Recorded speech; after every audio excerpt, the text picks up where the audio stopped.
said on the way ahead. First of all, to our statement of the 23rd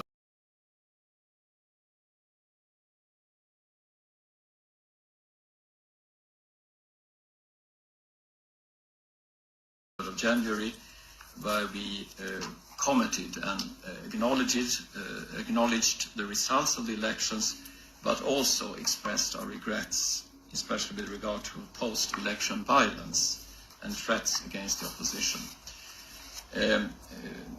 The chair already referred to the context of, indeed, EU-Uganda relations, where obviously there are many shared areas of common interest for cooperation with Uganda and with Ugandan people, which ranges from trade and investments, green transition, connectivity, climate resilience, sustainable forestry, etc. And in all of this, as you know, one of our flagship initiatives, the Global Gateway Strategy, is very prominent here. I will refrain from going into details, but also to say, as the chair already mentioned, that Uganda's role in the region for peace and security is very important to Somalia. And of course, Uganda has a global voice, for example, chairing the non-aligned movement. And in all of this, we stress that Uganda, through our governance programs, also strengthens democratic process and civil society. And we believe that our economic cooperation and in all these areas that I mentioned will also promote the interest of youth, notably. Having said that, the EU continues to support governance reform, civil society and human rights initiatives, because sustainable development depends on accountable institutions, the rule of law and inclusive participation. And over many years, we have worked with Ugandan institutions and stakeholders to support democratic processes through election observation, governance programs, civic participation initiatives, and sustained political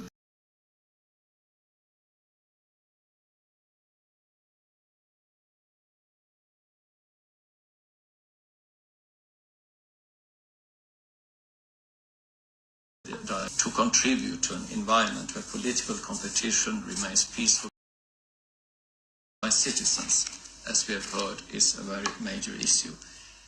On the highlighting concerns related to the political playing field, arrests of opposition actors and restrictions affecting access to information, and such observations underline the importance of continuous dialogue aimed at strengthening electoral credibility of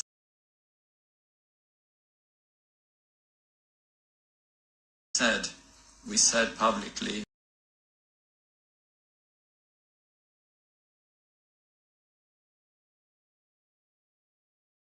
we regretted and the post-electoral violence and threat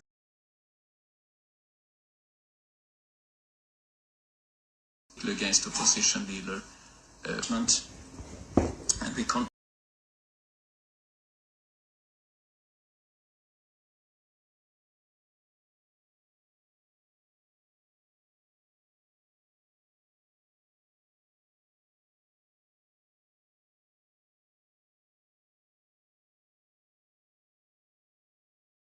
Commission, transparency in results management, campaign finance,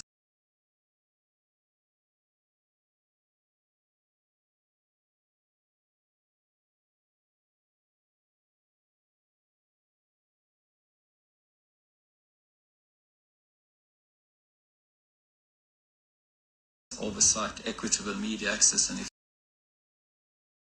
effective dispute resolution mechanism. And anchoring all these reforms in Uganda and long-term partners supporting Uganda's democratic journey through dialogue, cooperation and shared commitment to stability and inclusive government. That is particularly important as we actually celebrate this year the 50th anniversary of our relationship. And in that spirit, we would like to continue the support to the issues we have discussed today, but I want to stress that we are closely and we continue to closely monitoring the situation, as we've heard about today, the political and civic space, as well as the human rights situation in the country. Thank you, Chair. Thank you very much.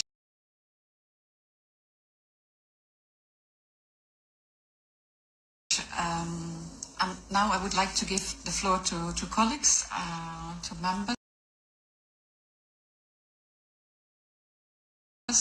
Would you please, do you have questions? Would you like to speak out or to intervene? Yes, please. Yes, please. Mr. Ujin. Yes, thank you. Thank you, Chair, and thanks for organizing this today's hearing. And I would like first to say on a personal note to Robert, all the best for you and for your family as well. We had the opportunity to discuss with David Lewis a couple of days ago about the situation during the election, and indeed this looks more like a military operation, as you say, than to a real election. And for me, it's quite obvious that Uganda is can be at the same time this country that is brings stability to the region by engaging with neighbors and by hosting refugees from neighbors, and at the same time being horrible to its own opposition, to people that engage in civil society. In a way, this country has kind of a split personality, being good at this on the one hand and mean to the inside, and that this state is a state as a booty for the Museveni family and the regime can be seen today. Today there was plans to be held a Catholic Mass in the Lubaga Cathedral for political prisoner, Dr. Kisa Pasike, and other political prisoners that has been cancelled on the last minute by the Archbishop, probably because he got a call that it would be wise not to do this. For me, this shows that this is not a free country. I can only say that for me, there's no transparency in those elections, and already acknowledging the results of such a fraudulent election is taking part in supporting a regime that is, from my point of view, not duly elected. So I think that we are already too positive on that note as a European Union. So it's said several times that the Ugandan constitution is very clear on the provisions, but apparently nobody cares, at least from those who are in the regime. So my question to our friends in Uganda is, what can we do further to support democracy and rule of law and human rights in Uganda, a part of doing what we do today, which is putting light to this situation. You request for targeted sanctions. My question to BAS is, what is hindering us if we know clearly that there are some people personally involved in abducting people, killing people, to put in place targeted sanction? These are my two questions to our esteemed guests. Thank you. Thank you very much. Are there other colleagues who want to take the floor?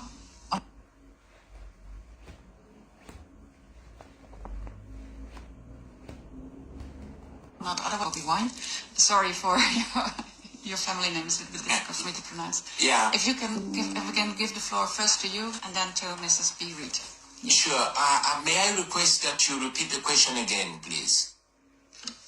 So, Robert, first I said all the best for you personally and for your family, but I wanted to know part of putting light on the situation and organizing meetings like this and calling for targeted sanctions. What else can we do in order to support you on the ground that are working for democracy in your country? Thank you very much. I'll talk about what you can do from your end and what you can do from our end here in Uganda. From your end, of course, you can apply targeted sanctions. And I hear very many times regime apologists claiming that when you put targeted sanctions on individuals, it affects the nation. No, it does not. It saves the nation. You can slap targeted sanctions, travel sanctions, economic and legal, to the individuals, which individuals we have presented internationally, and others have actually come out themselves, like General Muhoozi, Museveni's son. You have laws like the Global Magnitsky, which has been applied to many human rights violators. We request that the same be applied to the regime back in Uganda, but also association. I mean, it slaps those who believes in democracy and human rights in the face when they see ambassadors or diplomats from the world-known democracies standing shoulder to shoulder with gross human rights violations. For example, imagine just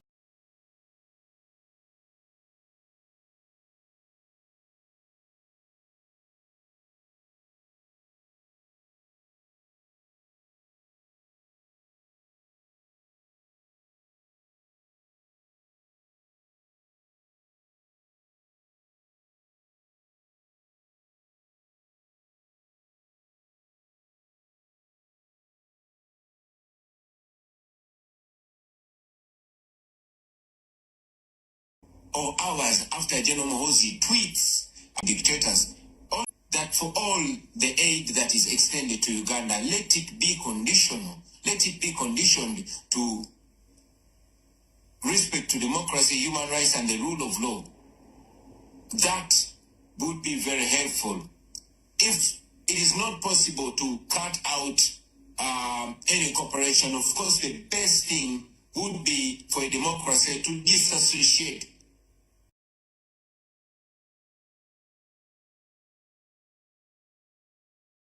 from anything that contradicts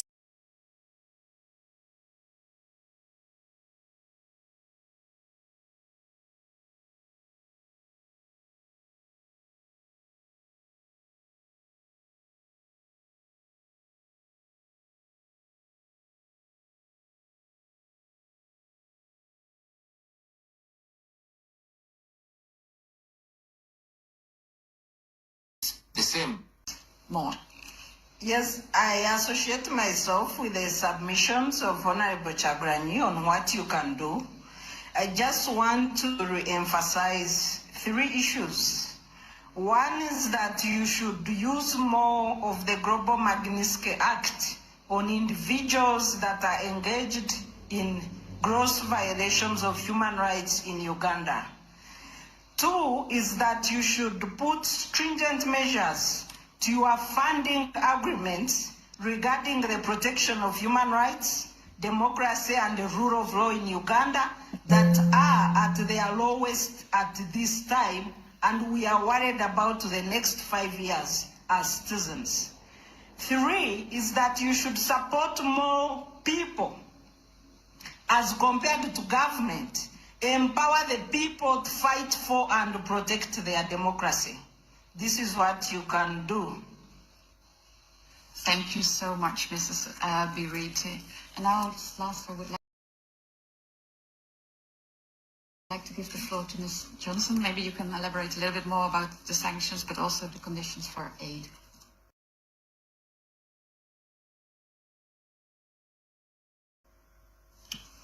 Thank you very much. Well, it has been many references to the treaties of the European Union, and of course that is what's steering our engagement with all our partners globally. So it also in this case, of course, our development cooperation and our cooperation in general is not unconditional. It is based on our very clear values and expectations. In the case of Uganda, I've already outlined how we, at this stage, we monitor the situation very, very closely. We are engaging in a dialogue with both government indeed, but also opposition and civil society. All of this, of course, is not happening in the public eye, but there is clearly a very proactive approach that we have, and also, of course, frank discussions, and through our development cooperation and the cooperation that we have, of course, we target that very much to governance and support to civil society, as I've outlined. And we have the possibility of focusing additionally on that as we deem necessary, and to accompany a reform. The way we today, the approach that we have today is one of engagement, and the proposals of restrictive measures have not been on the table in these discussions and and also in our discussions with our member states. Thank you. And I would like to thank all our speakers, or all our guests for today for their interventions. And I also would like to emphasize and to stress that we as European Parliament are committed to support a peaceful and prosperous society in Uganda, and to do the work with all the relevant stakeholders to achieve this. So we will continue closely monitoring the situation in Uganda. And we do call on the Ugandan authorities to guarantee the possibility of a safe return, physical integrity and freedom of movement for Mr. Robert Kyagulanyi, Bobi Wine, as well as to ensure due process and an independent investigation into the arbitrary arrest and detention of Dr. Sarah Bibi. With this, dear colleagues, this brings us almost to the end of this meeting. If there are no more questions for the members, then I would like to close today's meeting. The next date of the next delegation meeting will be communicated in time. So hereby I close the meeting. So I'm very sorry.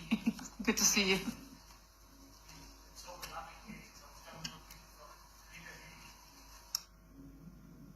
I'm sorry. So next time. Okay. Thank you so much.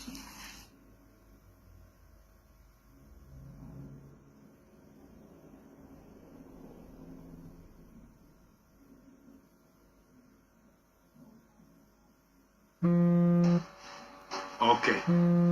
Mukulikeyo nate. Parliament eyolwayo bwetyo bwebadde. Parliament y'abazungu.